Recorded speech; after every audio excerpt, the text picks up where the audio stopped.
Ai kalau miangolongan rimangasa nama dingkoleng isari biri mangasana ni rupa iri tololon na bulus sari ni parempak ribi bari malengkering.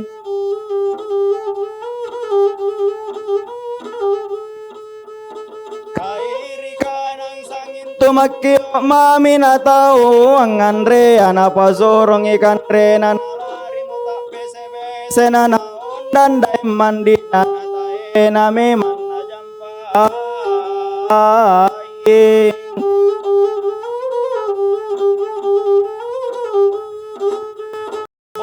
rimalengkeri numalo di parantambun tae na makabajikan na tulolon na parantambun na makiyot tulolon na parantambun ay sengkalaloki tenale ba na saile numalo miribonto amaralla bumirate buba ribonto tangari tonto ngandri tangana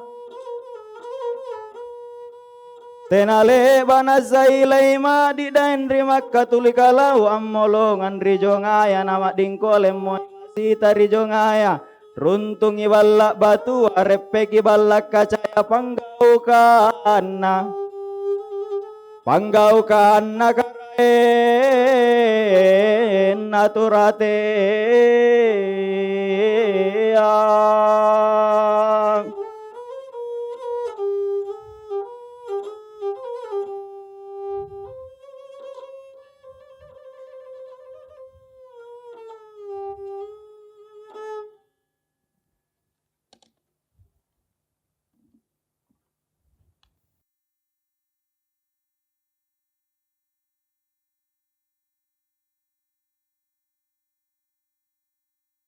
Ada yang tahu apa yang baru saja saya lakukan tadi? Ada yang tahu? Sindrili. Ada yang mungkin sudah beberapa kali mendengar dan ada yang mungkin baru pertama kali, baru hari ini. Ada ya? Terus kita lanjut. Ada yang tahu beberapa kata atau ada yang relate dengan beberapa hal yang disampaikan tadi? Ada beberapa penanda. Parantambung. Malengkeri. Baik. Jongaya, bonto tangga, dan seterusnya.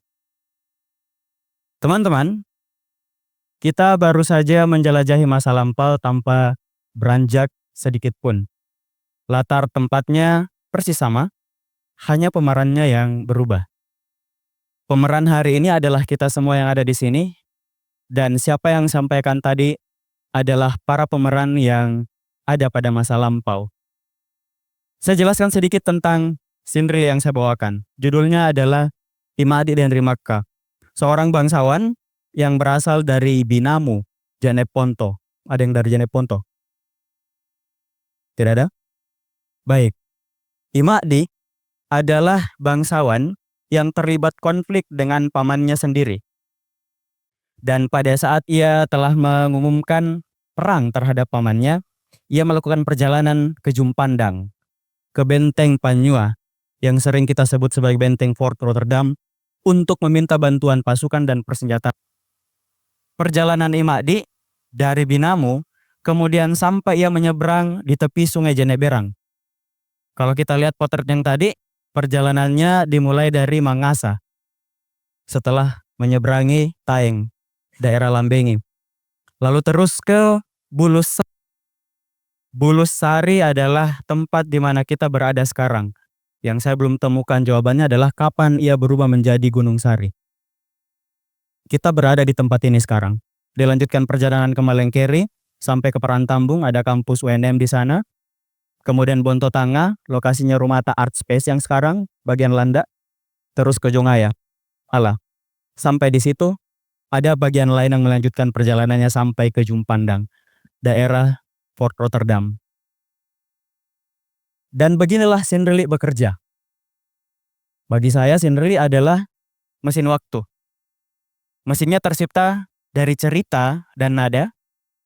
Bahan bakarnya adalah ingatan dan peristiwa. Dan juru mudinya adalah Pasindrili. Apa Sindrili itu sebenarnya? Secara sederhana, kita bisa menjelaskan Sindrili sebagai seni bercerita. seni bertutur. Sifatnya musikal karena diiringi dengan alat musik. Di masa lalu posisi pasindrilik sangat penting di era kerajaan gua. Kalau saya mengantar teman-teman untuk berimajinasi bagaimana posisinya, saya kira di sini banyak yang suka drama Korea. Suka nonton mungkin drama yang latarnya tentang dinasti Joseon. Drama-drama seperti Jewel of the Palace, kemudian Rocky Historian, atau Red Sleeve, itu menjelaskan posisi sejarawan kerajaan. Posisi pasindrilik sebenarnya sama. Hanya saja ada sejarawan yang memang dipasang di istana sebagai juru tulis. Tetapi pasindrilik kemudian menarasikannya dalam bentuk lisan dan menyampaikannya itu kepada masyarakat. Lalu kapan saya bertemu dengan Sindrilik? Seorang anak kecil pada tahun 1950-an di era konflik DITI, Tentara Kahar Musakar, dengan Tentara Republik, tepatnya di Kecamatan Kajang, Kabupaten Bulukumba, anak kecil ini harus pindah dari satu pengungsian ke pengungsian yang lain. Karena sewaktu-waktu mereka diserang, rumahnya dibakar. Di pengungsian itu, ia kemudian bercerita bahwa setiap malam ia melihat orang tua bermain alat musik sambil menyampaikan cerita. Orang tua itu disebut pasindrilik. Dan bagi anak itu, pasindrilik itu telah menyelamatkan sebagian hidupnya di masa kecil yang penuh dengan trauma akibat konflik yang berkepanjangan. Anak kecil itu adalah mendiang bapak saya yang sering mendongeng sebelum saya tidur. Tapi sayangnya saya tidak pernah menyaksikan pasindrilik sejak itu. Barulah pada tahun 2009 menuju 2010 saya bertemu dengan Haji Saripudin Dengtutu, seorang pasindrilik yang berada di Kabupaten Goa. Sindrilik berkembang dan kemudian secara kontemporer ia ditampilkan dalam berbagai bentuk. Kalau bentuk yang aslinya, sebenarnya sindrilik itu semalam suntuk. Kira-kira jam 8 malam sampai jam 4 dini hari. Ia mengalami perkembangan, termasuk potongan yang saya bawakan tadi. Kalau kita lanjutkan, kita sampai subuh di sini. Nah, tetapi kemudian dari perkembangannya itu bukan berarti tanpa tantangan. Kita lihat sindrilik sebagai memori kolektif untuk masuk ke pembahasan tentang tantangannya. Kenapa disebut memori kolektif? Sederhananya memori kolektif adalah ingatan bersama suatu masyarakat yang terhubung satu sama lain karena pengalaman kesejarahan, sosial budaya yang sama.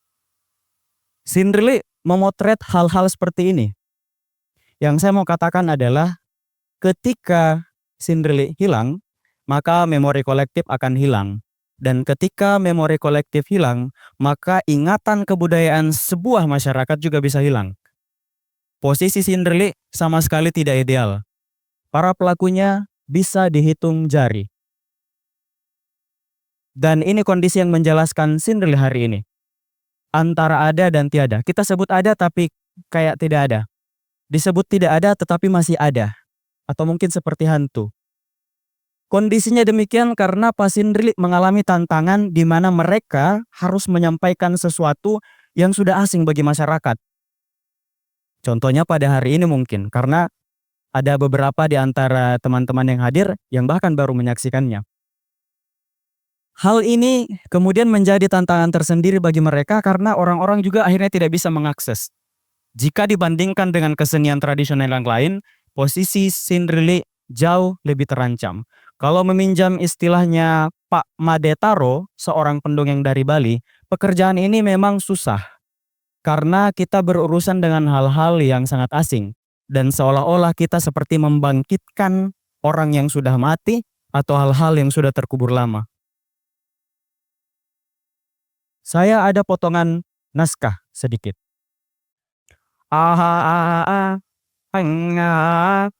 Sasala langatunggunna sasala langatunggunna tename Mannario lori boko tompi manjina mapilan nasi. Kalau kita terjemahkan kurang lebih artinya seperti ini. Segala sesuatu yang bernilai itu akan disadari baru setelah ia hilang, atau meminjam istilahnya Bang Haji Rhoma Irama, kalau sudah tiada baru terasa. Sindrili juga akan menghadapi hal yang demikian, seperti syair yang tadi, bahwa penyesalan itu selalu datang di akhir, tidak pernah di awal. Tetapi membincangkan Sindrili sebagai sebuah warisan kebudayaan, apakah kita sepakat ya bahwa sebuah warisan mestinya bernilai? Mari saya jelaskan menurut saya apa nilai Sindrili. Walaupun Sindrili dekat dengan sejarah, seni, dan sastra, tetapi ia menjangkau banyak hal. Ia membincangkan antropologi, komunikasi, teknologi, strata fashion, dan lain sebagainya. Cerita dalam Sindrili sangat kompleks. Dan ia menjelaskan sebenarnya cakupan-cakupan yang terjadi pada masyarakat dan informasinya bisa menyasar banyak disiplin ilmu. Saya menyebut Sindrili sebagai lumbung atau gudang pengetahuan. Bukan semata-mata pengetahuan yang kita akses lewat mimbar akademik atau lewat sekolah formal dan lain-lain, tetapi apa yang berkembang di akar rumput masyarakat.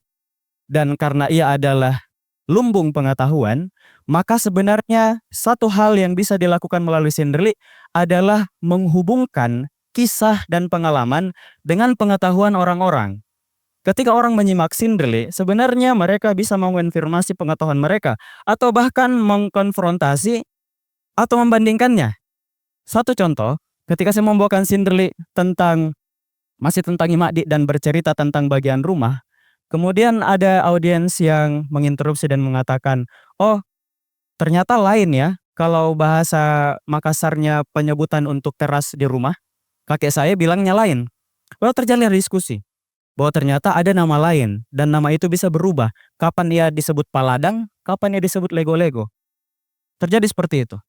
Sindrili juga memotret simbol-simbol sosial yang membantu kita memaknai sebenarnya bagaimana sesuatu itu digunakan sebagai sistem. Contohnya, sekarang kalau kita melihat rumah, khususnya rumah kayu, mungkin kita tidak pernah terbayangkan bahwa strukturnya itu dahulu kala hanya bangsawan yang bisa pakai.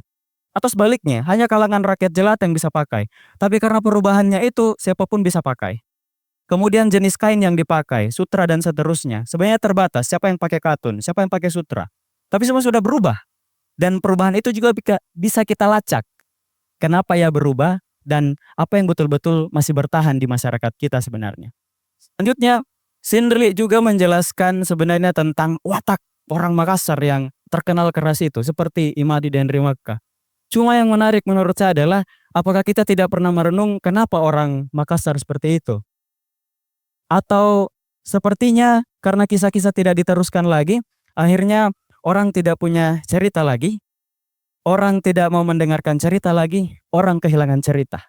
Dan pengetahuan itu akan terputus, karena mungkin kita tidak mau tahu, atau kita mau tahu tapi butuh pengetahuan khusus dan kita tidak punya akses. Atau memang pengetahuan itu sengaja disembunyikan.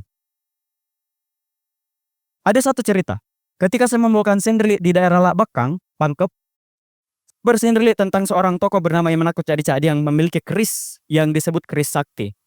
Kalau keris itu dicabut, konon bahkan Popo dan Parakang juga akan takut. Tahu ya Popo dan Parakang? Popo Parakang saja takut. Tiba-tiba ada interupsi dari seorang bapak yang mengatakan, tidak masuk akal cerita ini. Mana mungkin ada benda yang seperti itu? Bapak lain menimpali. Yang mengatakan, saya sering mendengar tentang benda bertuah. Jadi pasti itu betul ceritanya. Bapak ketiga menimpali dengan cara yang berbeda. Ya begini, kalian ini berdua memperdebatkan hal-hal yang juga tidak benar saya kira. Coba amati, kalau ia digambarkan bahkan Popo dan Parakang saja takut, bagaimana manusia biasa? Ini menggambarkan luar biasanya si tokoh ini. Ini permainan bahasa. Saya taruh alat musik saya, yang namanya keso-keso ini, untuk menyimak mereka berdebat. Dan dari satu potongan cerita, mereka sudah menalarnya dengan cara yang berbeda. Sering juga saya mendengar respon orang ketika mendengar Sindrili atau lantunan kesok-kesok, mereka mengatakan, sepertinya saya mendengar cerita dari kakek saya, nenek yang sudah lama meninggal. Sepertinya saya berada di pematang sawah, di bantaran sungai, di tepi-tepi hutan. Atau ada juga yang berkata sepertinya saya dibawa ke abad-abad lampau tahun 1700-1800. Hal yang mereka tidak pernah jangkau.